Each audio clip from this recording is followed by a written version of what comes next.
겨누는 노. 내일 박근혜 전 대통령의 공판이 있습니다.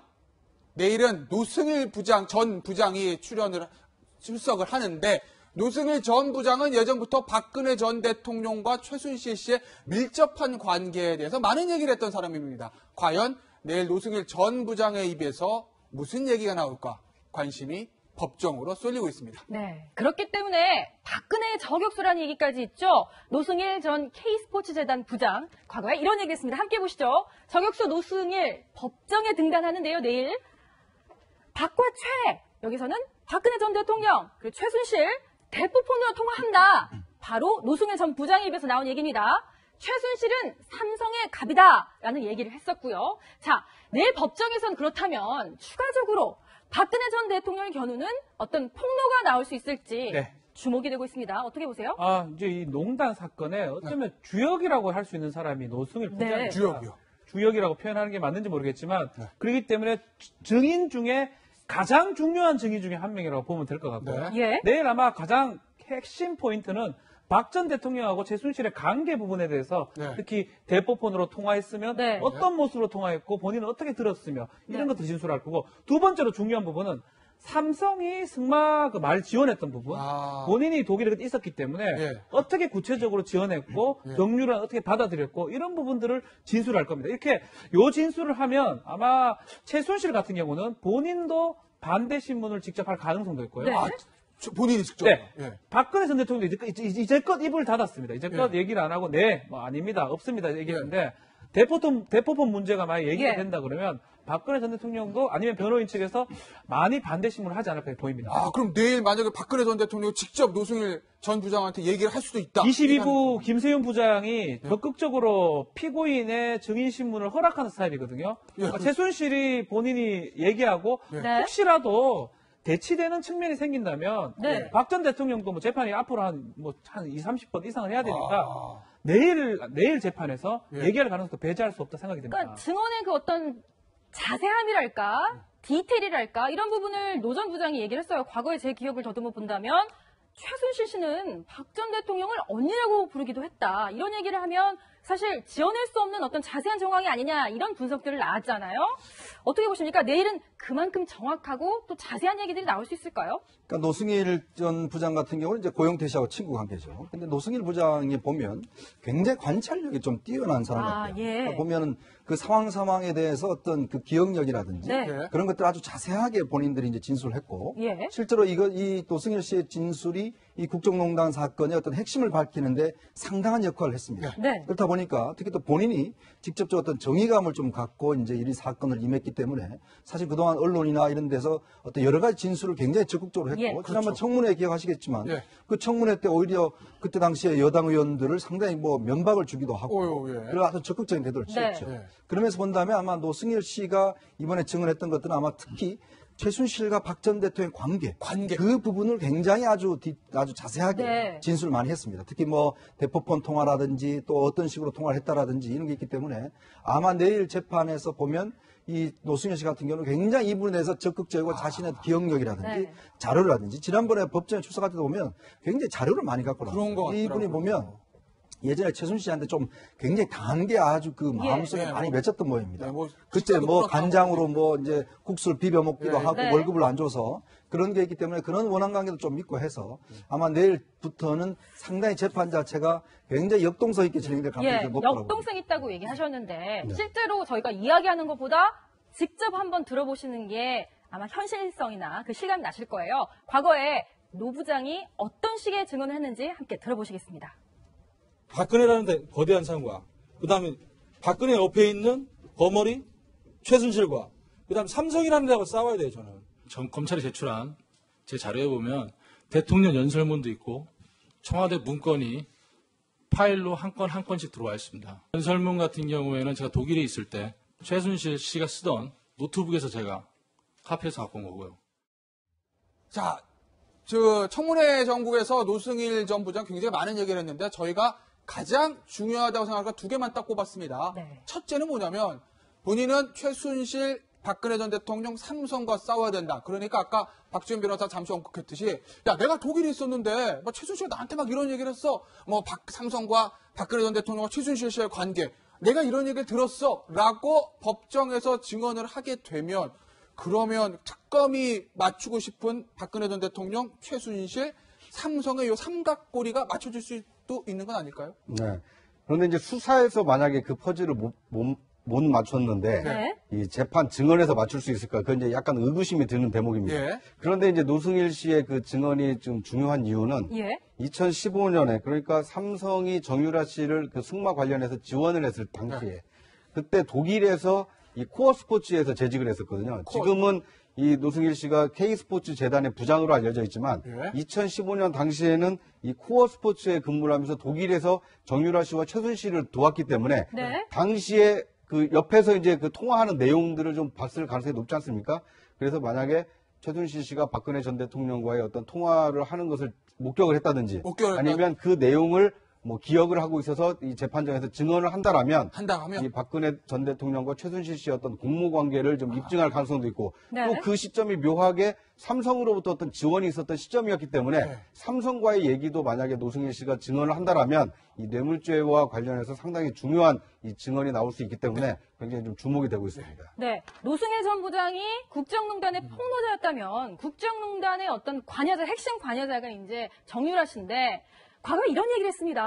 노 전 부장이요. 제가 아는 정유라는요. 정유라 최순실 머리 꼭대기에 있다. 이런 얘기를 했었고요. 어디로 튈지 모르는 럭비공이라는 얘기를 했었습니다. 교묘하고 괴팍한 인물 정유라에 대해서 이렇게 얘기를 하고 있고요. 이 부분도 좀 관심이 가는데요. 정윤회, 김관진, 정윤회 씨는 이제 정유라 씨의 아버지로 호영호재하는 사이라고 말했다. 이 부분도 빙산 어떤 그 군 비리에 빙산에 있는 어떤 핵심적인 부분을 그렇죠.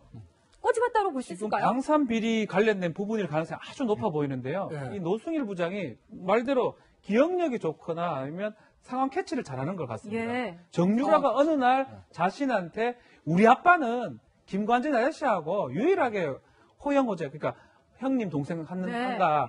그때 김관진 아저씨라고 표현했는데 그 김관진 아저씨가 김관진 실장을 국가안전부장 실장을 말하는 게 아니냐라고 얘기를 한 거고요. 아마 노승일 부장의 기억이 정확하다면 뭐 정윤혜 씨가 뭐 다른 동명이인의 김관진은 아닐 거라고 생각이 들면 이거는 우리가 로키드 마틴사의 그 뭐 방산 수출하는 과정에서 뭔가 비리가 있을 가능성들을 지금 정부에서 많이 들여다보는 부분이거든요. 그렇죠. 그렇다면 최순실이 또 정윤회가 미치는 부분이 국가안전보장 실장까지 미칠 수 있다라고 하면 이거는 충분히 큰 어떤 의혹으로 갈 수 있기 때문에 이거는 이제 일단 인터뷰지만 만약에 수사가 전개된다 그러면 심각한 부분이 될 가능성이 있다 이렇게 보입니다. 자, 그런데 지금 뭐 노승일 전 부장의 정유라 씨에 대해서 이렇게 얘기를 합니다. 앞서 박근혜 전 대통령과 최순실 씨에 대한 얘기도 보셨고요. 그런데 제가 하나 궁금한 건 박준 변호사. 법정에서 만약에 노승일 씨가 이런 언급들을 하는 것들이 법원에서 봤을 때 어느 정도 믿을 수 있다고 볼까요? 지금 이제 구차장님 말씀하셨는데 결국 이거 수사 기록에 다 들어갔었어야 될 부분이고 아마 노승일 전 부장은 수사에 적극 협조했기 때문에 실제로 수사기관에서 이 구성했던 내용 이상은 안 될 것 같아요. 그 이상 그러니까 그 이상을 부정하고 최순실 박 전 대통령 측에서 부인하니까 증인으로 나오는 거고요. 다만 이제 수사 기록 부분에서 반대 신문이 중요할 것 같아요. 반대 신문이요. 그러니까 박 전 대통령 측하고 최순실 측에서 다른 반대 질문을 했을 때 과연 노승일 부장이 어떻게 답변할까? 그거에 따라서 재판부에서는 신빙성 여부를 따질 거라고 생각이 듭니다. 박근혜 전 대통령 입장에서 보면 본인에게 가장 불리한 증언을 할 수 있는 증인이 내일 출석을 하는 겁니다. 앞으로 법정에 나오는 증인들은 모두 박근혜 전 대통령에게 불리한 증언을 할 겁니다. 과연 박근혜 전 대통령과 유영하 변호사는 이 난관을 어떻게 극복을 할까요? 온 국민의 시선이 서초동으로 쏠리고 있습니다. 다음 소식. 레드준표 컴백. 홍준표 전 지사가 잠시 후면 한국에 도착을 합니다. 드디어 자유한국당의 당권 경쟁이 본격적으로 이루어지는 건데 두 자릿수도 아닌 한 자릿수 지지율에 머물고 있는 자유한국당을 홍준표 전 지사가 어떻게 재건해낼까요? 관심이 쏠리고 있습니다. 이 소식 한번 다뤄보겠습니다. 재건 의지를 어떻게 밝혔는지 그 속내를 한번 읽어볼 수 있는 글을 같이 함께 보실까요? 자, 홍준표 전 경남지사 이렇게 이야기하고 있습니다. 전국은 민주당 본부 중대와 제1중대 국민의당을 얘기하는 거겠죠. 예. 제2중대 바른정당을 이야기하고 있습니다.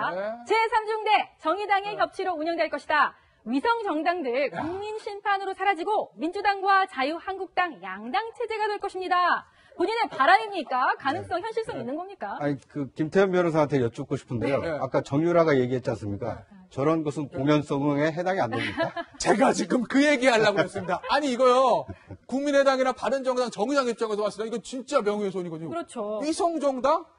제일 야당인데 위성정당이라는 얘기는 이거 받아들일 수 없는 얘기 아니겠습니까? 제가 봤을 때는 이거 명예훼손을 고소하면 소송감입니다. 홍준표 전 후보의 주관적 희망인 것 같고요. 예. 주관적 홍준표 희망이요. 후보의 등장이 예. 야당에게는 위기이자 기회일 수 있어요. 왜냐하면 예. 모든 이슈를 블랙홀처럼 빨아들이는 예. 홍준표 전 지사의 독특한 캐릭터 때문에 독특한 캐릭터. 다른 당이 존재감을 상실할 것은 상당히 위협적인 요인인데 네. 기회 요인은 홍준표 지사 지난번 선거에서 서울 지역의 보수의 핵심적 기반인 강남 3구에서 지지 않았습니까? 졌죠. 예. 즉 자기 지지 기반이 경남, 대구, 경북 60대 이상의 안보 보수에 제한되어 있기 때문에 아마도 합리적인 개혁 보수, 중도 보수에 대해서 바른정당과 국민의당들이 좋은 리더십으로 좋은 정책적 경쟁을 해나간다면 예. 홍준표 지사의 캐릭터와 그런 제한적인 지지가 오히려 제3의 중도 정당을 지향하는 국민의당과 바른정당에는 기회가 될 수도 있다라는 생각이 듭니다. 어떻게 이거 한번 여쭤볼게요.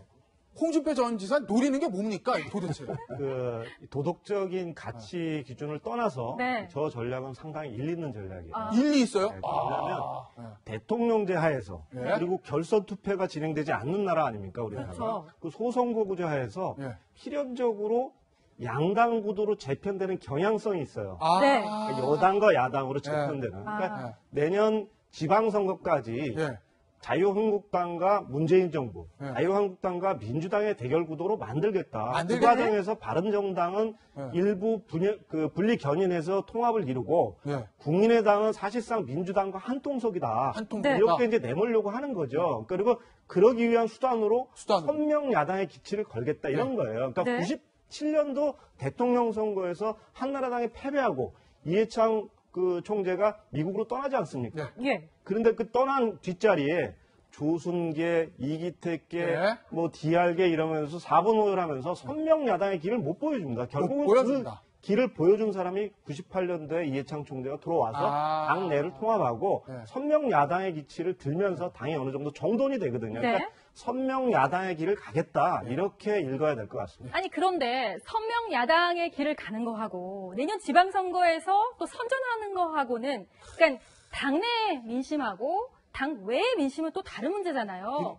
이 부분에 대해서는 사실 고민이 많을 것 같아요. 당내에서는. 그러니까 이제 아마 당내에서도 이제 지금 왜 이제 지난 선거 때 패배를 했는가라는 네. 이유를 좀 네. 아마 따져봐야 될 것 같아요. 예. 왜냐하면 결국 보수 진영이라는 것은 물론 뭐 여러 가지 보수적인 어떤 성향과 정책 이런 것도 중요하지만 또 보수의 품격이 또 있는 것이죠. 그렇죠. 사실 이제 강남 지역에서 왜 저렇게 표가 안 나냐 이야기 들어보면 홍준표 지사 어떤 주장 중에서 상당히 뭐 설득력 있고 긍정적인 요소도 있어요. 그렇지만은 홍준표 지사의 어떤 이런 언행이나 이런 걸 보면 과연 보수로서 지지할 수 있는가라는 그런 의문을 제기하는 많은 이제 그 어떤 이야기들이 있었거든요. 그게 어떤 면에서 보면 이제 막말 논란으로 이제 표현될 수가 있을 것 같은데 저는 홍준표 지사가 만약 당대표가 되면 끊임없는 당내 논란을 내고. 끊임없는 당내 왜냐하면 논란. 홍준표 지사가 사실 당내 기반이 없습니다. 기반이 없죠. 이분이 왜 기반이 없냐면 이렇게 어떤 이 포용적 리더십이 아니거든요. 그러니까 철저히 하여튼 이 적과를 구분시키는 리더십이에요. 본인이 얘기한 난 싸움의 천재. 그렇죠. 바로 그겁니다. 그렇기 네. 때문에 아마 끊임없이 친박을 어떻게 하냐 누르고 본인의 친홍계를 만들려고 끊임없이 당내 투쟁들을 유발시킬 겁니다. 네. 자, 그런 과정에 또 대외 투쟁을 유발시킬 거거든요. 그러면서 본다면 홍준표 지사의 어떤 저런 리더십 자체가 여러 가지 어떤 대여 투쟁을 통해서 뭔가 하나의 어떤 결집력을 하기보다는 오히려 당내 분란을 더, 왜냐하면 총선이 아직까지요. 3년이 남았습니다. 3년이 남았다. 저분들이 지금 옆에 있는 홍문종, 원유철 이런 분들이 가만히 있을 분들이 아니에요. 가만히 있을 분들이 아니다. 그렇다고 한다면 일단 대표를 올려놔놓고 옛날에 봤지 않습니까? 김무성 대표 혼자 놔두고 옆에 서청원 대표를 비롯해서 끊임없이 문제를 많이 이야기를 했잖아요. 그런 면을 본다면 야당이 과연 홍준표 중심으로 뭉칠 수 있을 것인가라는 것은 저는 상당히 의문을 두고 있습니다. 7월에 자유한국당의 전당대가 있습니다. 뭐 지지율 8%긴 하지만 어쨌든 제1야당이니까 저희가 안 다룰 수가 없겠죠. 라인업 뭐 확정된 건 아닌데 뭐 차천 타천 뭐 언론 보도에 나온 분들을 중심으로 저희가 꾸려봤어요. 뭐 홍준표 의원은 친박 비박 이렇게 얘기하는데 홍문정 의원은 야, 뭔 소리야? 무슨 친박 비박 어딨어? 친홍, 반홍이야 뭐 이렇게 얘기를 합니다. 뭐 이름은 본인들 편한 대로 붙이시는 것 같고 어쨌든 이쪽 비박, 친홍 쪽에서는 뭐 홍문정 전 지사가 나오려는 것 같고 확실한 건 아니지만 언론 보도에 그렇다는 겁니다. 친박, 반홍 쪽에서는 홍문정 의원이랑 원유철 저 원내대표 뭐 나온다는 것 같고 문제는 이 두 분 김병준 교수, 황교안 전 권한대행 본인들의 의사와는 무관하게 일단 친박에서 그 두 사람을 샥 데리고 와서 샥 밀어올리려고 그런 거 아니냐라는 얘기도 나오는데 구장처럼 이게 저희가 만든 라인업 잘 만든 건가요? 아니, 이게 뭐 상상력이 이렇게 뛰어나신 것 같은데요. 그러니까 김병준 교수나 황교안 그 대행 같은 경우는 사실 본인이 자발적으로 먼저 하겠다라고 나서기는 좀 어려운 입장이거든요. 네. 당내 기반이 너무 없기 때문에 네. 나서서 뭐 혹시라도 낙선하게 되면 더 어려워질 수 있기 때문에 네. 두 분들은 좀 조심스러운 행보를 할 것 같고요. 네. 홍준표 지사는 이제 지금 5시 반에 곧 도착을 합니다. 네. 네. 6시 반 정도면 이제 그 입국장의 모습을 나타낼 텐데. 뭔가 하나 말을 던질 것 같죠? 네, 한 10,000명 정도가 지금 그 입국을 환영하기 위해서 몰려가 네, 있죠. 인천공항으로 좀 향하고 있다고 합니다. 네. 그러니까 홍 지사 쪽에서는 이제 대세론을 만들어서 네. 추대론으로 가자 이런 네. 입장인 것 같고요. 네. 근데 친박 쪽에서는 어떻게 왜 대선도 그랬는데 이 당권까지 넘겨줄 수 없다. 네. 그래서 누군가 대항마를 내세우려고 하는데 네. 나서서 과연 전국에서 24%를 득표한 홍준표를 꺾을 수 있겠느냐. 네. 왜냐하면 이번 전당대회는 누가 되느냐에 따라서 내년 지방선거에서 이 공천 문제가 걸려 있거든요. 네. 그렇기 때문에 아마 홍준표냐 홍준표가 아니냐의 싸움인데 누가 과연 홍준표의 대항마로 나올지는 좀 지켜봐야 될 것 같습니다. 이거 제가 네 분한테 공통 질문 던질 테니까 아무나 먼저 대답해 주세요. 저는 진짜 궁금하겠습니다. 오늘 홍준표 지사가 무슨 말을 할지 그리고 본인의 캐리어는 누가 끌지 궁금한데 이현정이 어떻게 보시나요? 네. 일단 뭐 캐리어는 나중에 이제 아마 비서가 따로 나중에 이제 비서가? 가지고 있겠죠. 근데 일단 오면 강력한 뭐 문재인 대통령에 대한 어떤 여러 가지 공격을 네. 할 겁니다. 그리고 어떤 대여 투쟁에 대해서 지금 최근에 청문회 공민하지 않습니까? 네. 그 청문회 후보들에 대해서 아주 강한 반대를 할 거예요. 그러니까 결국 뭐냐면 홍준표 전 지사의 이제 목적은 결국은 강한 대여 투쟁의 중심에 자신이 있다. 그리고 자신만이 당내를 통합할 수 있다. 이런 이미지를 강력하게 하면서 아마 제가 볼 때는 추대론을 강력히 밀어붙일 가능성이 높습니다. 뭐 대여 투쟁도 좋고 선명야당도 좋습니다. 하지만 자유한국당 현재 지지도는 8%입니다. 과연 보수는 어디로 가야 할지 그 방향부터 제대로 설정하는 것이 홍준표 전 지사의 가장 중요한 할 일이 아닌가 그런 생각이 듭니다. 네, 그 해답이야 포용성 그리고 확장성에 있는 게 아닐까 싶은데요. 저희도 예의주시하면서 지켜보겠습니다.